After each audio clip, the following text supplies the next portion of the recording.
Yo, little dope people of the tube. So I almost died. I T-boned a big rig at high speed and the big rig won. So during my recuperation time, I really got into Warhammer 40K, especially the Angels of Death, right? The Red Angels, man. That Angels of Death story, man, that's a badass fucking story, you know? But I have a theory, man. As a newbie, I'm new to this shit. For all I know, who knows, right? But when it comes to the Emperor, right?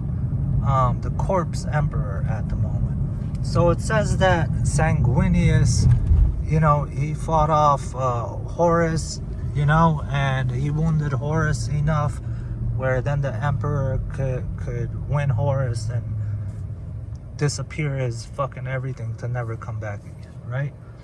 There's another story that says Sanguinius at the front of the castle pretty much like took a stand, but he flipped out on the Black Rage, right? And so he killed Horus.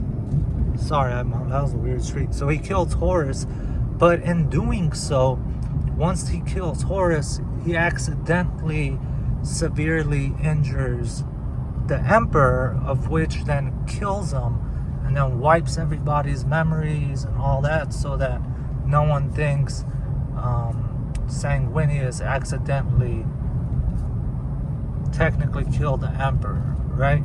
So supposedly it got all wiped, right? And then there's this one dude that can actually go to the Golden Throne and he can open it up, and it takes hours to open up, and behind it is where really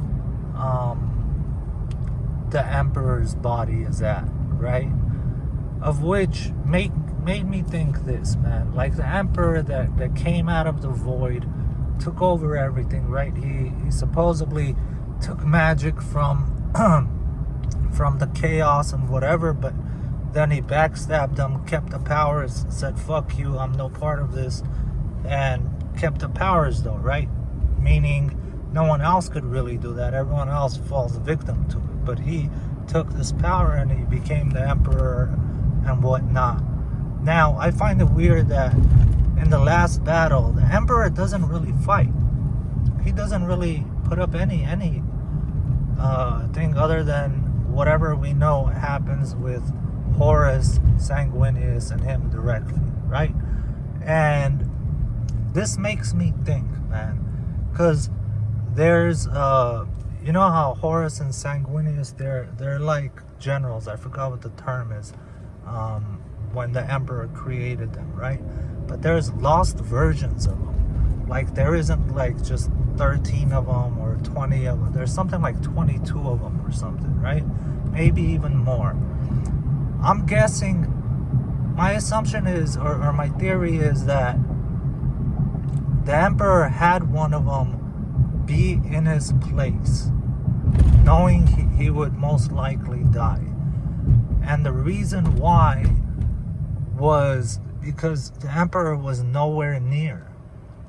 And he's on another mission that's way more important than the division of whatever is happening. This guy kind of has foresight, can see the future in a way, right? That's how he was able to unite the entire human race across, you know, however vast distances. And then there's this thing of, you know, they're sacrificing like 1,000 or 10,000 psychers a day to keep him alive, and then it becomes, you know, 10,000 every half a day, and then it's every hour they're sacrificing, right? And what this kind of tells me is that the Emperor has gone really, really, really far, and for them to keep in contact with the Emperor through psychic means, they're gonna have to sacrifice more and more. And I think the Emperor realizes that there's greater threats out there, right? With the other races and other species and other, you know, it's not just evil out there, right? It's not just chaos. There's way more to it. And I think he's been trying to go and get ready for that.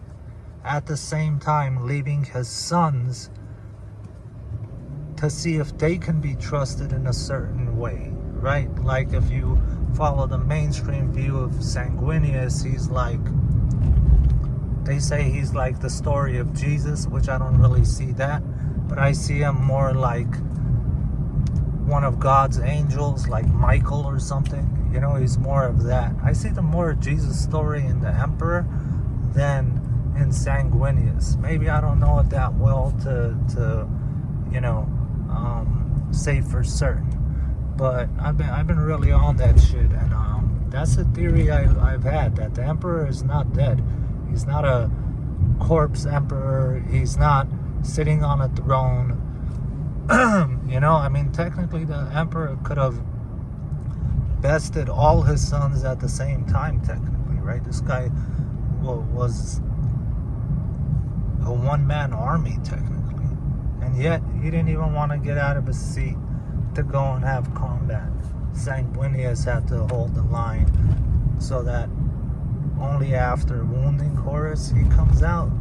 Like, the Emperor could have just ghosted Horus, and that was the end of that. You know? So I'd love to hear your thoughts about it. This is just an opinion, man. This is my hypothesis on it from just watching it so much within this short period of time. I'd love for you guys to explain certain things to me.